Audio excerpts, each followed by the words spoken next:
Hello दोस्तों, नमस्कार। आप सभी लोगों का एक बार फिर से स्वागत है मेरे YouTube चैनल इन्वेस्ट विद अमन में। तो वीडियो शुरू करने से पहले जरूर ये कहना चाहूंगा, वीडियो आप लोगों को पसंद आए तो इसे लाइक करें, शेयर करें एंड चैनल को सब्सक्राइब करना तो बिल्कुल भी ना भूलें। एंड वीडियो को शुरुआत करने से पहले हमेशा की तरह डिस्क्लेमर देना चाहूंगा।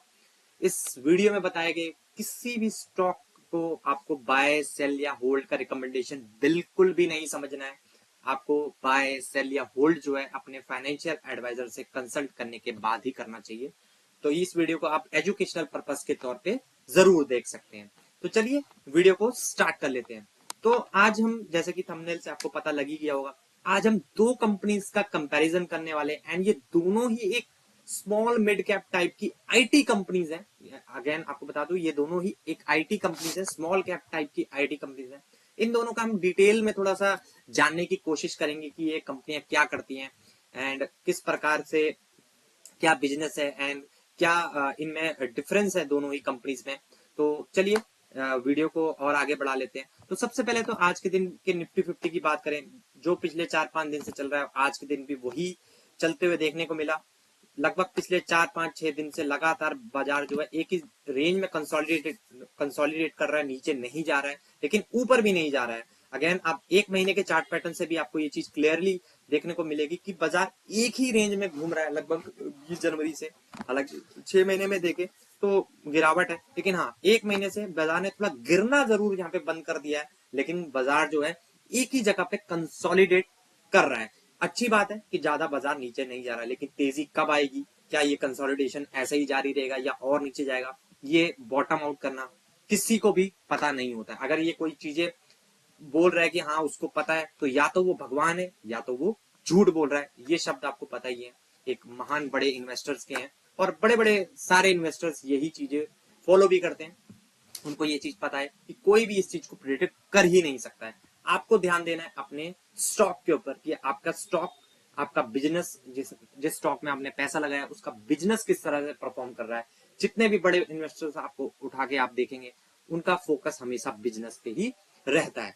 तो उसके बाद आपको मैंने, अगर आपने कल की मेरी वीडियो देखी होगी तो उसमें भी मैंने एक पॉइंट आपको बताया था कि हमें इस गिरती मार्केट में किस तरह के स्टॉक्स पे फोकस करना चाहिए, या किस तरह के स्टॉक्स को रडार पे रखना चाहिए, या किस तरह के स्टॉक्स को हमें पढ़ना चाहिए उनके बारे में।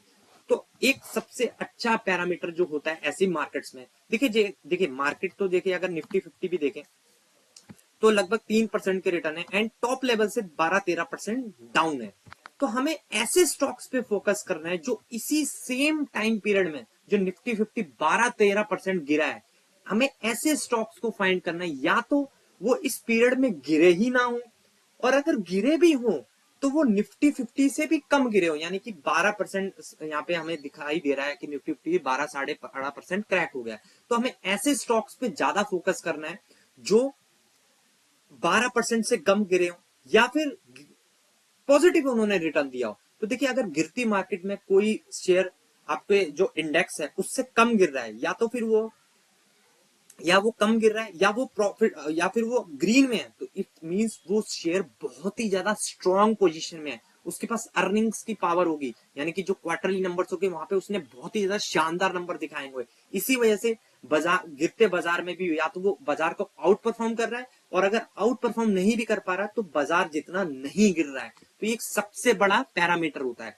तो इसी संदर्भ में ऑलरेडी मैं अपने दो चैनल पे, अपने इस चैनल पे वीडियो बना चुका हूँ। ये वाला जो वीडियो है जबरदस्त शेयर सॉलिड बिजनेस वाला, इसमें हमने दो लार्ज कैप शेयर्स की बात करी है।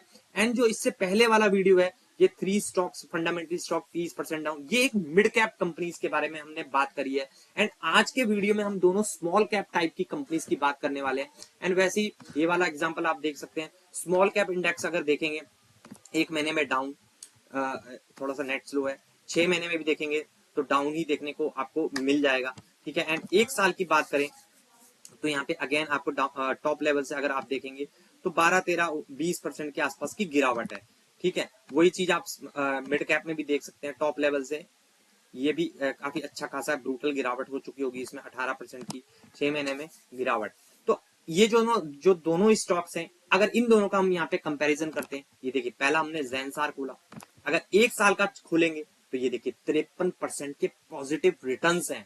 ठीक है, 6 महीने की बात करें तो बाजार 6 महीने में वहां पे आपने देखा होगा स्मॉल कैप का हम यहाँ पे खोल लेते हैं 16% क्रैक है, वहीं मिड कैप भी लगभग 15% क्रैक है। लेकिन जेंसार टेक्नोलॉजीज को यहाँ पे देखिए 6 महीने में हालांकि रिटर्न्स बहुत ही मिनिमल है, लेकिन फिर भी इसने बाजार से अच्छा ही परफॉर्मेंस दिया है। अगर किसी ने इसमें पैसा लगाया होगा तो उसका पैसा डूबा नहीं होगा, बिल्कुल भी उसको पैनिक हुआ ही नहीं होगा।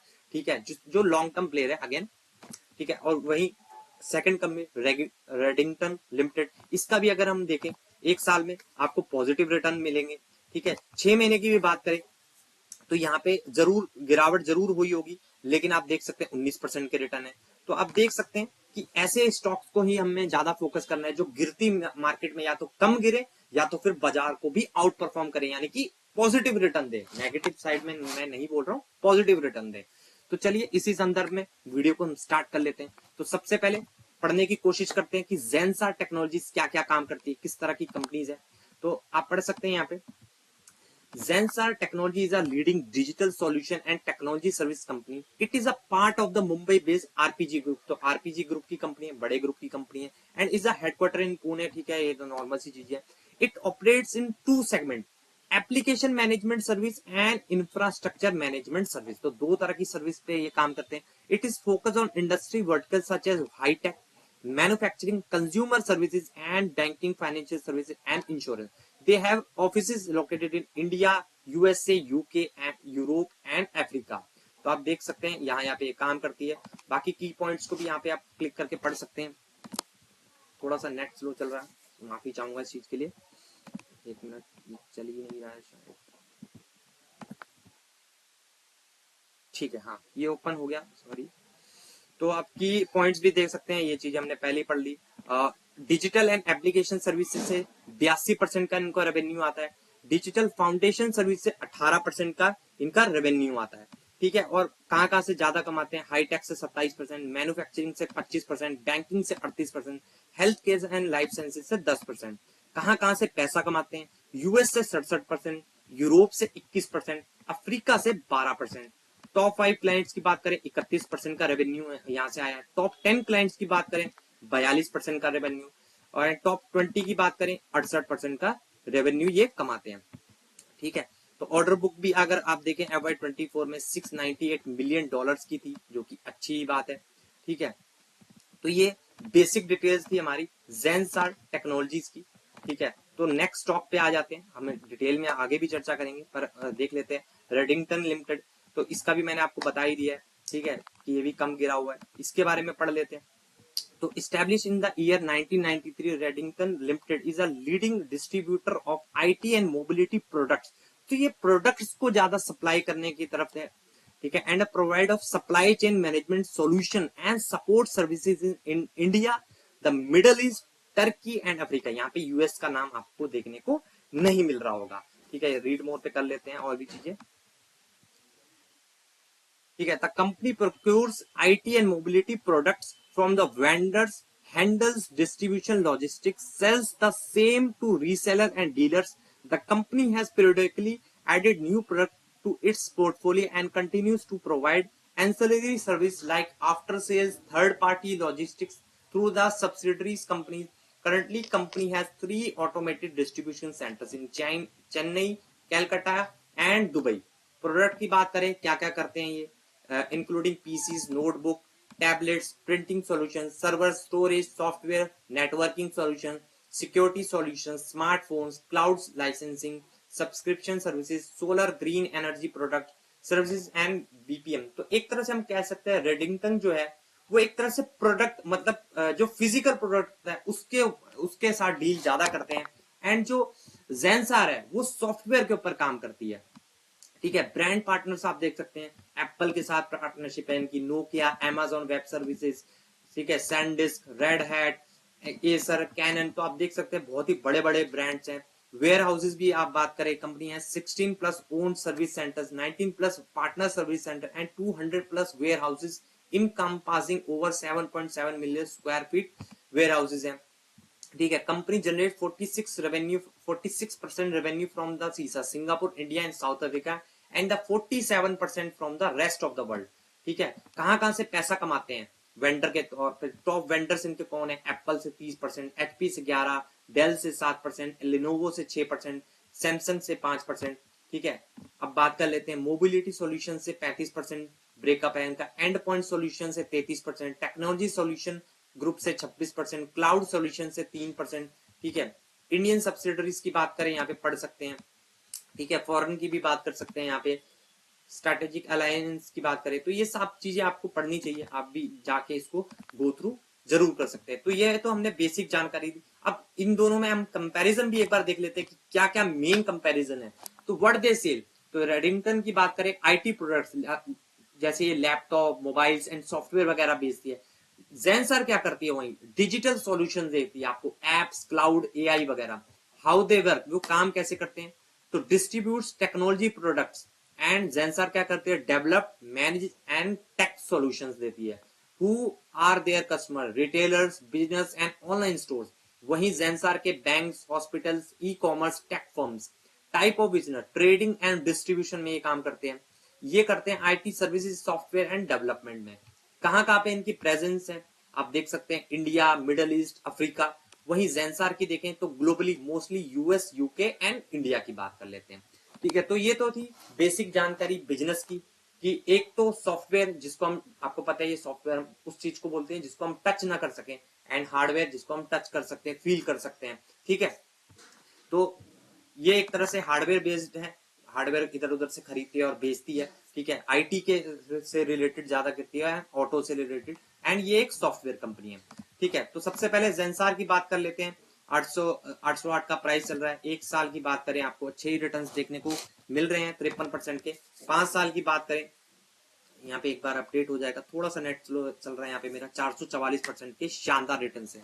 बैलेंस शीट की बात कर लेते हैं, तो रिजर्व्स की आप देख सकते हैं, एक टाइम पे 1500 करोड़ के रिजर्व थे, फिर 1700, फिर 2000, फिर 2200, फिर 2600 करोड़। तो रिजर्व्स बढ़ना कंपनी के लगातार अच्छी बात होती है। उसका लॉन्ग टर्म बोरिंग की बात करें, 0, 1 रुपए का भी कर्जा पिछले 5 साल से कंपनी ने नहीं उठाया लॉन्ग टर्म के हिसाब से। शॉर्ट टर्म की भी बात करें तो 1 रुपए का भी कर्जा पिछले 5 साल से तो कंपनी ने नहीं उठाया, जो कि दर्शाता है कि कंपनी बहुत ही ज्यादा स्ट्रांगली बिजनेस करती है, उनको कभी लोन की जरूरत पड़ती ही नहीं है। कैश एंड कैश इक्विवेलेंट भी देख सकते हैं, 246 करोड़ का है, तो शानदार बैलेंस शीट है। उसके बाद और बेसिक जानकारी देख लेते हैं। मार्केट कैप 18,000 करोड़ की लगभग कंपनी है। स्टॉक पी 28 का है, आरओसी 25 का है, इंडस्ट्री भी 32 का है। क्विक रेशो भी देख सकते हैं, पैग रेशो के हिसाब से हल्का फुल्का थोड़ा सा महंगा जरूर है स्टॉक, क्योंकि आप देख ही सकते हैं कि कंपनी के अर्निंग्स भी काफी स्ट्रांग है। एंड पी रेशो का चार्ट भी देखें, ठीक ठाक है, बहुत ज्यादा हायर वैल्यूएशन पे भी नहीं है, 28 का पी है।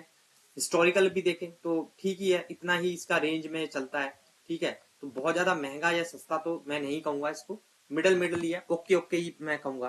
ठीक है, उसके बाद इस बार के नंबर देख लेते हैं।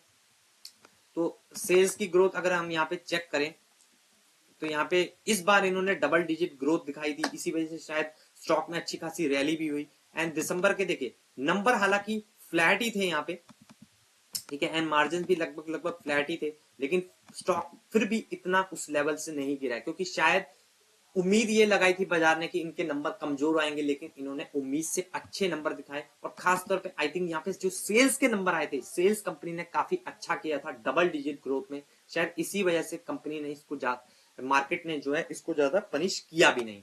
ठीक है, उसके बाद पिछले 4-5 साल के भी नंबर देखें, 272, 307, 422, 328, 665, 647, तो लगातार जो है कंपनी अच्छे ही नंबर पोस्ट कर रही है, जिस वजह से आप देख रहे हैं मार्केट में इतनी वॉलेटिलिटी होने के बाद भी कंपनी ने काफी स्ट्रॉन्ग अच्छे से अपने शेयर होल्डर्स का पैसा बचा के रखा हुआ है, नीचे उनका शेयर गिरा नहीं है।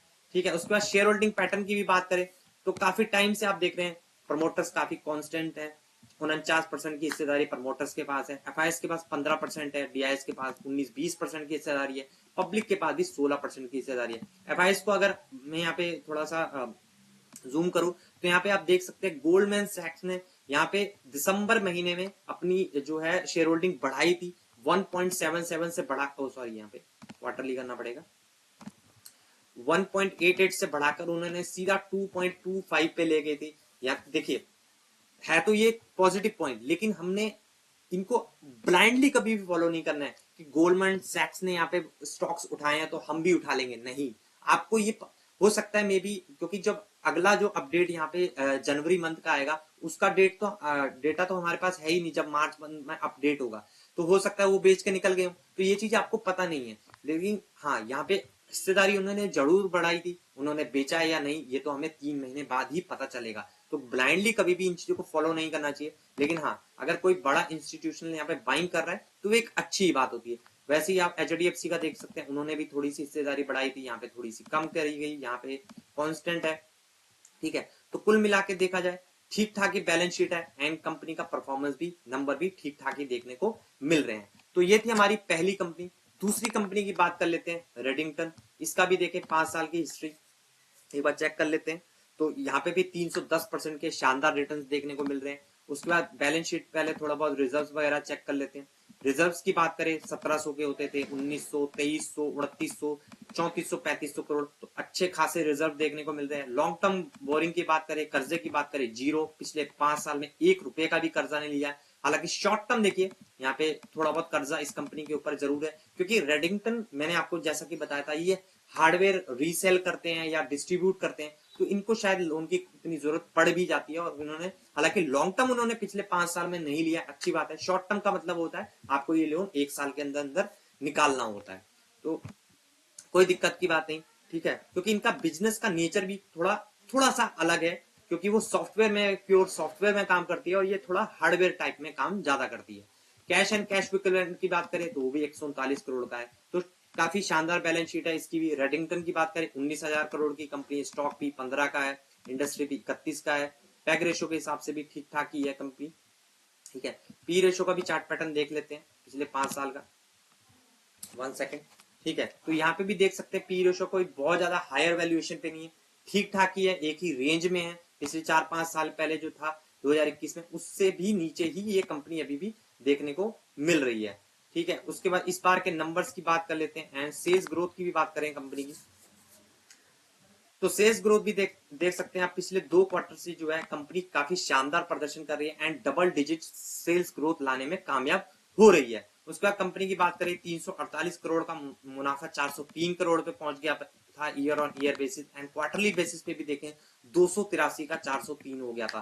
तो यही कारण है कि ये कंपनी भी इस जो इतनी ब्रूटल गिरावट चल रही है उसमें भी काफी स्टेबल परफॉर्मेंस दे रही है।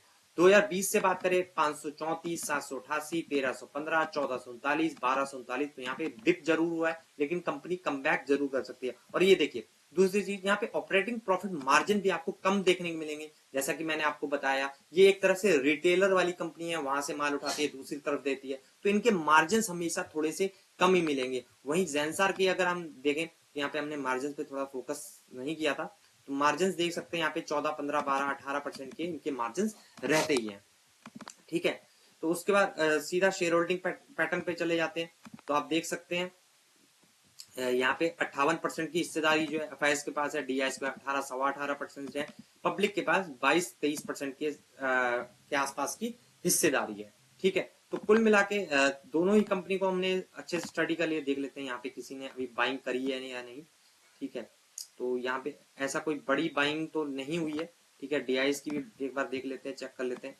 तो डीआईएस में हल्का सा हिस्सा बढ़ाया है वहां पे एचडीएफसी ने। ठीक है, बाकी किसी ने भी थोड़ा बहुत ये ब्लैंड पता नहीं कौन सा फंड है ये, इन्होंने भी थोड़ी सी हिस्सेदारी बढ़ाई है। तो ठीक है, कुल मिला के हमने दोनों ही कंपनीज के बिजनेस को भी यहाँ पे एनालिसिस किया कि किस प्रकार का उनका बिजनेस है। दोनों की बैलेंस शीट भी अच्छी है, प्रॉफिट एंड लॉस स्टेटमेंट भी अच्छा है, तो वेल बैलेंस शेयर होल्डिंग है। ठीक है, कोई दिक्कत नहीं है, कंपनी प्रॉफिट्स भी अच्छे कमा रही है, गिरती मार्केट में अच्छे से परफॉर्म भी कर रही है, ज्यादा नहीं गिर रहे हैं। ठीक है, लेकिन अगेन एक सवाल जरूर होगा कि इन दोनों में से कौन सा शेयर लें। देखिए दोनों ही कंपनियों में कोई दिक्कत नहीं है।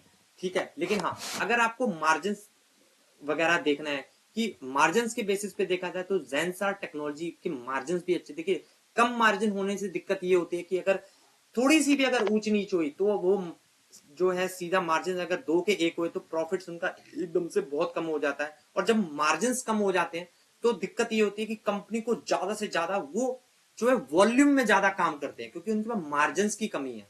क्योंकि अगर उनके कोई भी एक आधा कस्टमर चला गया तो उनकी प्रॉफिटेबिलिटी पे एकदम से हिट आ जाता है। लेकिन वहीं जेंसार के साथ ऐसा नहीं है, क्योंकि उनकी मार्जिन ज्यादा है। अगर उनको डील्स कम मिली कोई दिक्कत नहीं, लेकिन अगर डील अगर बड़ी मिल गई तो उनका प्रॉफिट जो है फिर से अच्छे से वो मैनेज कर सकते हैं। लेकिन रेडिंगटन के केस में ऐसा नहीं है, उनको वॉल्यूम्स भी ज्यादा चाहिए होते हैं, कॉन्ट्रैक्ट्स उनको ज्यादा चाहिए होते हैं, ज्यादा बहुत ज्यादा उनको कॉन्ट्रैक्ट्स चाहिए होते हैं, तब वो अपने मार्जिन को मेंटेन कर पाते हैं। अगर मार्जिन में जरा सा भी डाउनफॉल आता है तो उनके प्रॉफिट्स में ज्यादा क्रैक देखने को मिल जाता है। ठीक है, और ऊपर से जेंसार जो है वो एक सॉफ्टवेयर कंपनी है, एक तरह से प्योर सॉफ्टवेयर, एंड रेडिंगटन जो है वो एक तरह से हार्डवेयर कंपनी हम कह सकते हैं। ठीक है, हालांकि वो भी अब धीरे धीरे क्लाउड वगैरह में आ रहे हैं, लेकिन उनका पोर्शन हमने देखा था क्लाउड से रिलेटेड जो बिजनेस है ओनली 3% का था।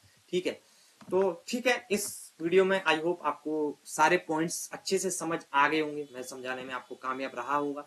तो वीडियो आप लोगों को पसंद आए तो उसे लाइक कर देना, शेयर कर देना, एंड चैनल को सब्सक्राइब करना बिल्कुल भी ना भूलना। एंड मेरा ये लार्ज कैप वाला वीडियो एंड ये मिड कैप वाला वीडियो भी आप जरूर जाके देख सकते हैं इस वीडियो को खत्म होने के बाद। एंड खत्म करते करते करते एक और डिस्क्लेमर हमेशा की तरह अगेन आपको याद दिला दूं, ये कोई बाय सेल या होल्ड का रिकमेंडेशन नहीं है। आपको ये चीजें जो है अपने फाइनेंशियल एडवाइजर से कंसल्ट करने के बाद ही करनी चाहिए। तो चलिए मिलते हैं नेक्स्ट वीडियो में, तब तक के लिए बाय बाय दोस्तों।